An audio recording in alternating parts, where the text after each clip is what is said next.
What's up, everyone? Welcome to Star Wars Explained. Today, we're bringing back two guests to talk about the new book, Escape from Valo, which is out right now. Please welcome back the authors of the story, Daniel Jose Older and Alyssa Wong. Welcome back. Hi. Hey, we're back.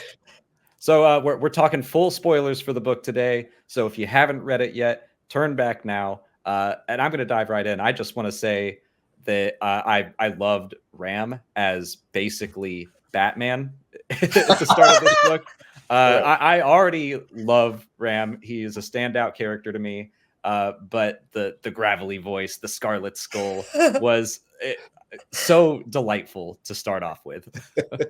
The other connection he has to Batman, now that you mention it, is that he is the dad that doesn't want to be a dad. You know? Oh yeah, he's got 3 Robins. He's got a whole bunch of Robins, exactly, just hatching out of eggs everywhere he turns, and he's like, "No, it's a war! Get back in your eggs, kiddies!"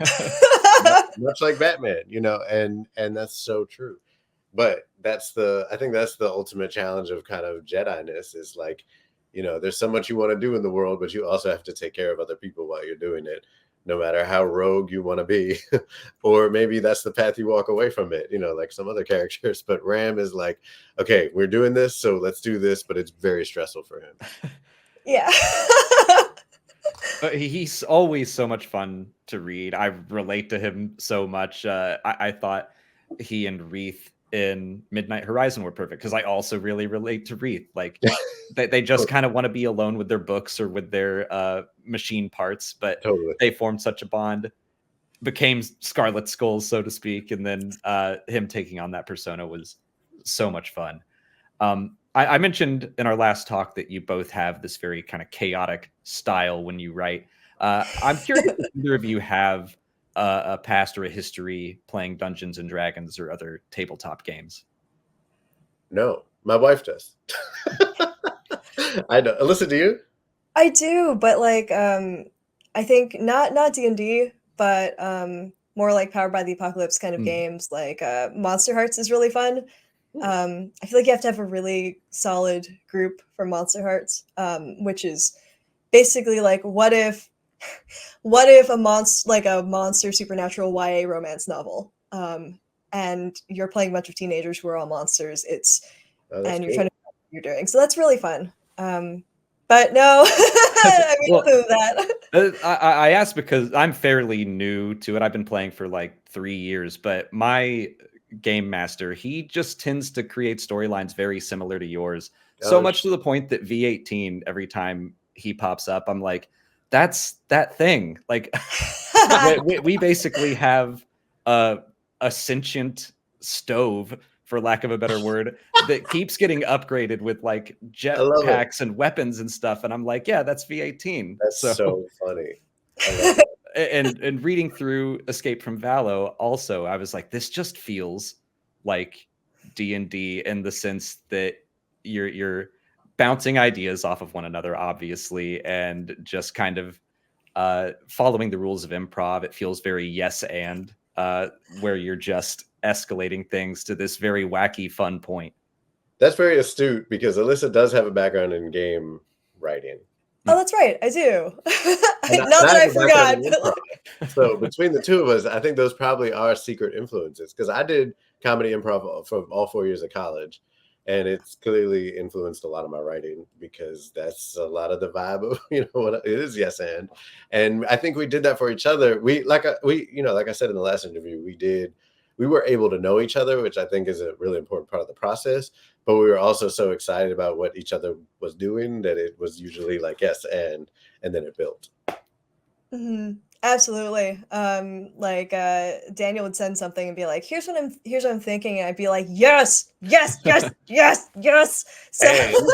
literally, because it would build. It would always build. It was never just like, this is cool. It was like, this is cool, but also like it'll turn into this. And then. Yeah. But who was the ship yours? I can't remember. I was thinking today about how much I love this whole notion that Gavi has this secret ship. And I can't remember for the life of me whether that was you or me that came up with that originally. But whoever it was, we both ended up kind of building on that and building on it. Mm-hmm. Like, I think it might have been me, but I think it was you. It's got to have been you. It's got to have been you. If it was me, then it was you who added the detail of Gabby then being like constantly like, who am I gonna bring with me? The shit that doesn't fit enough people, which is such a heartbreaking and true emotional moment for Gabby. I love it. Yeah, you talked about Gabby in the non-spoiler part, but yeah, you put that kid through the ringer, and I go into these middle grade books thinking, these are going to be lighthearted and fun, and they are, but also at some points, you're reading about how he locked eyes with his teacher as he got petrified. It's like, what? Oh my God, why? that might have been my fault. That was definitely Alyssa. But we agreed to it, so we all take equal amounts of credit and blame. That has to be fair. But yes, I mean, I think one thing I remember very clearly going into this process, and is a conversation that really an ongoing conversation that we had, but certainly before we even started writing, we talked a lot about the idea of not wanting to traumatize the reader, but also to be really honest about the trauma that the characters are living through as children in a war zone, in occupation. It's like you can't sugarcoat that and pretend everything is cool. And it's the High Republic. Nothing is cool, right? But you can't just pound it. Everything's cool. Everything is awesome. You can't pound the reader with it constantly and just make them miserable, right? So it's always this really tricky and complex kind of line that you're navigating, and there's no right answer. It's just vibes. Like every writer has their own version of where that line is. Every project has its own version of where that line goes. But what was actually really nice was having another writer to be like, where is that line? Did we cross it here? And it'll happen in one sentence, like you'll be towing that line and then suddenly you'll just slide over it. And it's hard because you need to hit that edge. You can't just constantly be cute or fuzzy, but you can't like hurt people, and that's, so all that to say is we were really cognizant of that from the very beginning and constantly throughout the process. Yeah. And I think we never write to hurt people, I feel like it's not, at least for me and for you, it's not like ever like an act of sadism. It's always like, again, how do you be true to what is happening in this character's like emotional state? Like, how does that impact their body? How does that impact the actions they take with the people around them and who they choose to be? And I think you see that in a lot of different ways in Escape from Valo. Like you see it in like the three younglings. You see it in Drigget, who's like just a normal non-Jedi kid who gets left behind in an occupied city. And you see it with Xyle, who has like a really tight, like supportive family, and how that helps give them like strength in this really, really rough, scary world. And if I can just add on to that, Sue, I love exactly what you just said. It's so true. And a lot of the conversation around kind of like dealing with heavier topics in children's books starts from the assumption that kids don't have trauma. And that's not true. That's not a reality. And I think we have to be very aware of that, both so that we don't, further traumatize them, but also, just as importantly, but often less mentioned, so that they have some representation of that on the page that can help them navigate it and be in conversation with it and have a language for it. Because so many people insist on writing, with this idea of a non-traumatized child in their head. And so what about all the, the rest of us? Like, I think it's really important to be able to be in conversation with kids about things they've gone through. The only way sometimes to do that is through story. Mm-hmm. And it can really help to have something where, like, especially if you're a child and you do have trauma and no one takes it seriously because they're like, oh, you're a kid, you can't, that's not possible. Mm-hmm. To have an example you can point to and be like, that's me, that happened to me. Right. And it's real because somebody else recognized it. I think that's really important. On the lighter side of relatability, I think Gavi and Kildo's relationship is probably the closest look we've had at young Jedi crushing on each other. We've heard about like Avar and Elzar and Stellan, but we haven't really seen someone going through it. And to get into Gavi's head, I thought was really fun. So how was it writing that? And how is writing a Jedi romantic relationship different from writing a normal one? I think both of us, when I say that was the hardest part of the whole book, right? Mm-hmm. We rewrote the scene that kind of culminates their relationship and complexity and challenges many times. Like that was the one I think we struggled with the most, in a good way struggled with. We had the most conversations about with each other, with story group, but all really positive ones, you know, all in the name of like, how do we really get this right? Like, what are we trying to do with it? What's the point of it? You know, how do we honor it? How do we not just kind of blow it off? How do we not overplay it? That was the most challenging thing, but it was a great challenge. It was. I think we rewrote that scene at least 10 times. That's one of the ones that put to the point that I have no idea who wrote what. Yeah, no, I was reading that again and I was like, I don't remember what it's all, you know, that one feels like a very, very much like us scene, you know? I think that, you know, it's complicated. It's complicated. But it was really important to us that we never give the message that it wasn't okay to have those feelings, Right. even though they're Jedi, you know. I'm just like, it was really important for us to be able to be like, this is like a real thing. This is a true thing. And in some ways, I feel like Gabby is trying to decide between multiple loves of his life, and one of his constant forever love is the Force. So, and it is kind of like a, you know, why can't I have it all? But I think they're really sweet.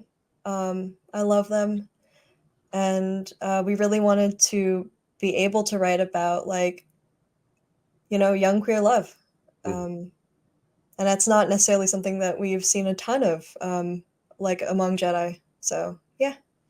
I remember for me, like, I don't think I would have been, I definitely wouldn't have been able to write the scene from scratch, you know, so it was so much like, because Alyssa definitely wrote the first draft of that scene that then, you know, transformed so many times. But I also remember very clearly, like, that draft and loving it, and also having visions of my own and ideas, and then kind of melding our visions.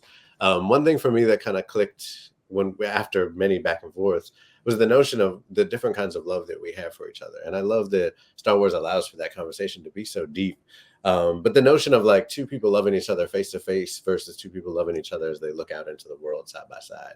Yeah. And how there is, you know, once you kind of have a more expansive understanding of love and even romance, like how that transforms this question of attachment, you know, and like, how do you care about someone, you know, that you're attached to, and how do you not be attached to them? And there's no, this is the answer, but there is a, like, this is us committing to that process, and committing to the process also that we've, like, you know, given our lives to, and doing that together, you know, instead of being like, we cannot even admit that this is real, we must run in the opposite directions, or like, we're going to throw it all away for each other. Like, both of those have, in this particular situation, had their own forms of toxicity, you know, and danger.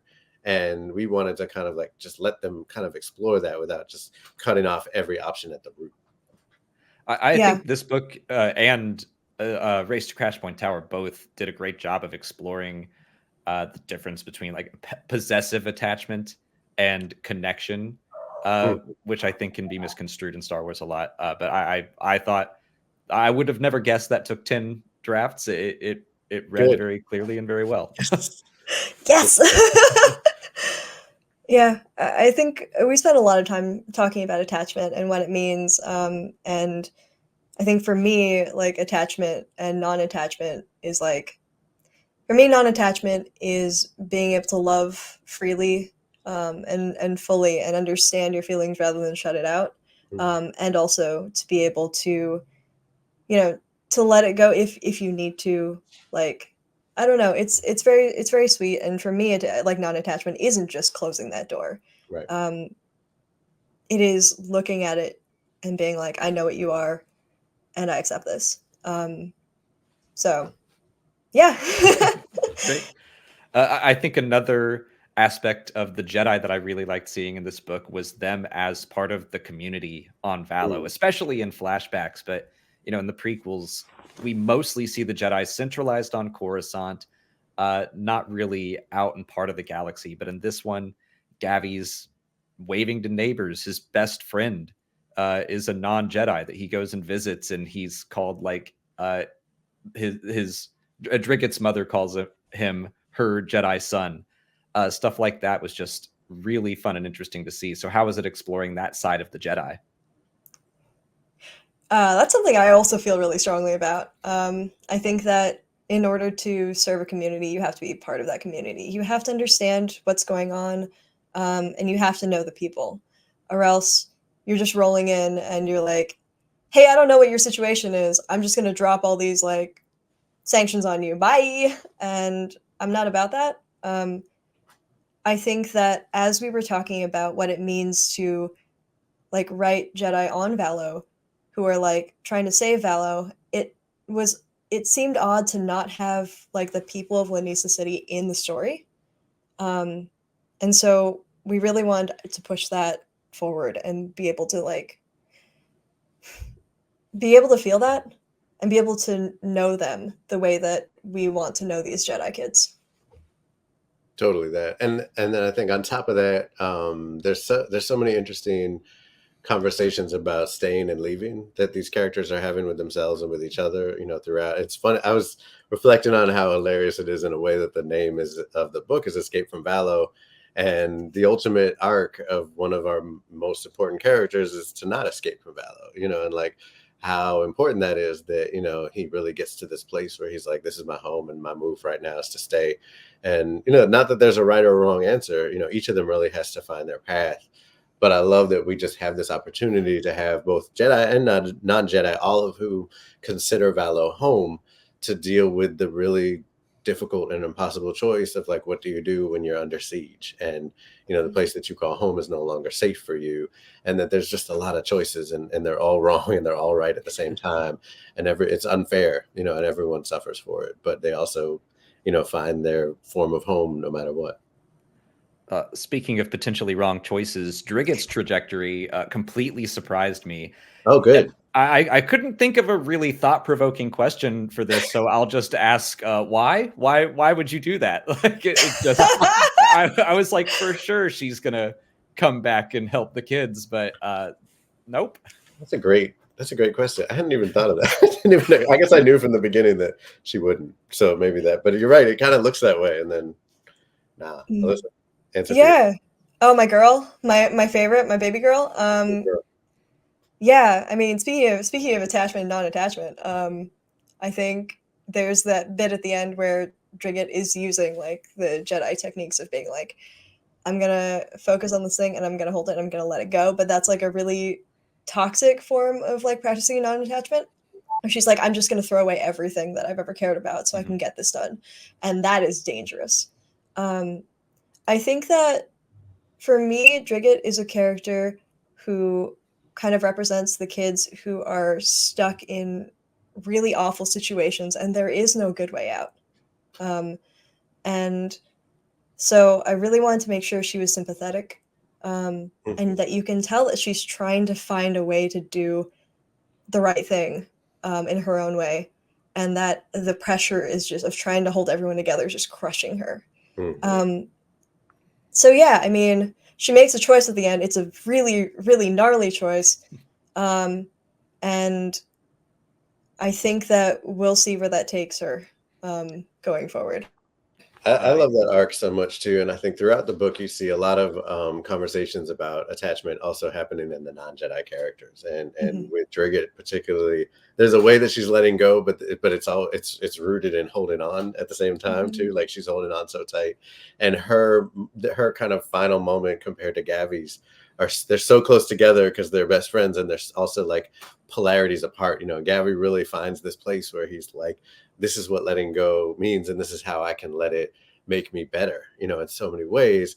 And Driggett is like, not, you know, and then Niv Drendow is like, I'm so attached to my dogs that I will murder everyone who gets near my dogs. And that's his arc, you know what I mean? And like, that's attachment. Like Niv Drendow is the epicenter of attachment embodied in one obnoxious teenager. And there he is. I don't know how you did it, but you did it again.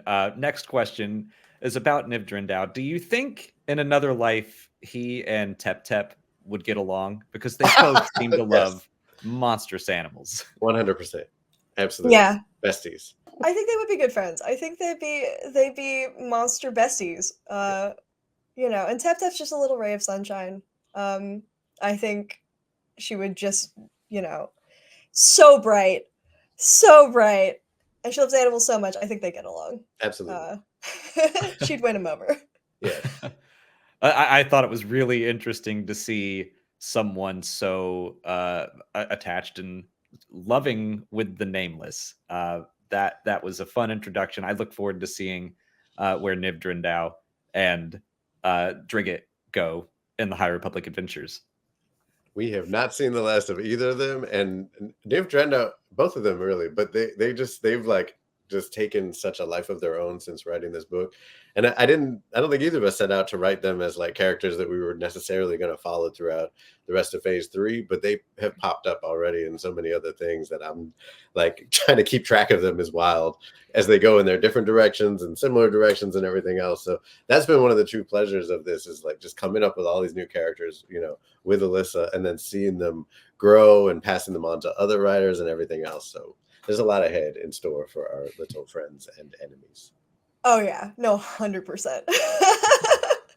How has writing the Nile characters changed now that they've had some serious victories against the Republic and the Jedi? Or are they kind of the same in your mind? I think they're struggling with what it means to win and then lead, and like it's like that Hamilton line, whatever it is, winning is one thing, whatever. And that's, they're in this weird situation that we see dramatized across the initiative of like, now we have territory, now we've done the thing that no one thought was possible. And it almost is like, did they even know? I don't think they expected to kind of like get where they got, and now they're stuck with it and they have to deal with it, and there's bureaucracy and management and, all kinds of issues that come with it, and they don't know, how to manage. On top of that, they don't have like that great a central kind of like organizing principle. And that's fun in games when you're just a bunch of Vikings like murdering people for fun, but that's different when now you have to like manage economies and like run an occupation. And what we see here is the Nile as an occupying force, being as chaotic and anarchistic, but also really oppressive as they want to be. And so I think it's fun in a way and interesting, and also really challenging to see how our young people fight that and use the negligence of the Nile against them. You actually just reminded me of someone in our book club talked about the Nile and Markion as if they were the Joker from The Dark Knight, where he says, "I'm just a dog chasing cars. If I ever caught one, I don't know what I would do with it." That kind of feels like the Nile right now. Totally. And that's an interesting place for, I think, bad guys to be in, because while they have just won and they're at their moment of triumph, they're also totally out of their comfort zone. Mm-hmm. Vark Tarpaulin being like, I used to be a rock star and now I'm an administrator. What am I supposed to do with this? Exactly. He's so useless and mad about being useless, but he's like, this is my life now. The connections to The Rising Storm and Race to Crash Point Tower and Midnight Horizon were all great. I'm curious how the mission to reclaim the Innovator specifically came about. I feel like that might have been handed down from on high, actually. Not to totally, it wasn't it? I think it was. Yeah. I think that was always just part of the book. Like part of an overarching. Might have even been someone totally else on the team at one point was like, we should bring the Innovator back or something. It might have been Mike. It was probably Mike. Mike is a brilliant story person, and he's often behind some of the coolest ideas in the High Republic. I don't think either of us thought of it, but I know we were both like, yeah, as soon as like, oh, it's an underwater like rescue operation to like pull this ship out. And then I love, to your point, I just love that tie-in aspect of it being like, here's the thing that happened. You don't have to read The Rising Storm to know that a ship was down during a battle. There's a ship. There was a battle. We talked plenty about the battle in that book, but you don't have to read any of it. It's just this idea that there's this underwater ship that's really symbolic and representative of the Republic and its triumph and its tragedy. And so it's almost like, of course, you got to bring that back, and then you got to, get the stuff that's on it. Yeah, I was just excited to write the Eviscerator. I thought that's a sick ship. It's so fun. Yeah. I love how much Ram loves it too. That was what I think my favorite scene to write is when Ram just is in his element, and he's already flown it once, and that was in a very desperate and urgent situation over the skies of Corellia, and he was figuring it out still, but now he's done it before. So when he gets into it again, I did a run on that first, and then as we were kind of coming up on the closing, finishing up stuff, I was like, let me take one more stab at this scene. And I really just like got to go in on it, and I had so much fun. Yeah, no, that's a beautiful scene. I love that one. Thank you. Well, I'm not expecting much of an answer from this next question, Right. but Mike Siglane's not here. He can't say anything. So what's next for each of you in the High Republic? Let's see. Can you talk about what you're doing? I don't think I can. Mike's gonna parachute in and be like, no. We don't know when anything's being announced, so that makes it tricky. Yeah, but There's more ahead. Yeah, we're both working on some fun stuff. And I'm very excited for your stuff. I'm also very excited for my stuff. What I can tell you is that in the current arc of adventures where we're at right now, we're still trying to figure out where everybody is or if everybody is. And there's what we already know is that there is this big prison ship assault that's about to happen. And we know that Niv Drendow is part of that moment, as is Drigget. And so we're bringing in a lot of the threads from Escape from Valo that are starting to culminate once again. As you might have noticed, that very, very end of Escape from Valo kind of leads us into that moment to some degree with them, Niv, Drendow, and Drigget planning their next moves. So it's all very, very connected. I can't wait for people to see it. The art is incredible. I've been sending a lot of the art to Alyssa as it's coming in from Alyssa Ramboli, who's incredible. It's just been so cool to see these characters that we wrote now come to life on the page in visual form, including, no, I can't say that. But yeah, so much ahead. You'll see. Dun, dun, dun, dun, dun, dun, dun. Mm-hmm. Yeah, no, and Daniel and I talk about story stuff like every day. So what we make is definitely going to be a little bit like this, even when it's, you know, our own stuff. I almost feel like what's ahead is like Escape from Valo plus. You know what I mean? It's like it's its own thing by all means, absolutely. And I'll say this again, and I'll die on this hill. You don't have to read a lot. Most of the stuff, you don't have to read the stuff that comes before it. Mm-hmm. It's just better if you do. But if you don't, that's fine. But like, if you've read Escape from Valo, so much of what's ahead is going to feel like bonus material on top of that, which it sounds like it's just bonus material. It's its own thing, but it's connected in really cool ways that you're going to enjoy. It really is. It's really cool. If you haven't, you're still going to, like, you know, there's no way you're going to read Niv Drendow and not immediately love and want to kill him. So we actually fell in love with Niv Drendow. Like, we were like, look at this guy, look at this loser. And then suddenly, like, the more we wrote him, the more we were like, oh, this is great. I love this guy. He just keeps losing no matter what he does. It's very charming and horrible in its own way. I love it. Well, that was way more than I was expecting to get from that answer. You danced around specifics, but you sufficiently teased everything. I'm very excited. Escape from Valo is out right now. I think by the time this comes out, Dr. Aphra has also ended, so you can check out the final issue. The High Republic Adventures Phase 3 is ongoing. All of that's out now, so go read it.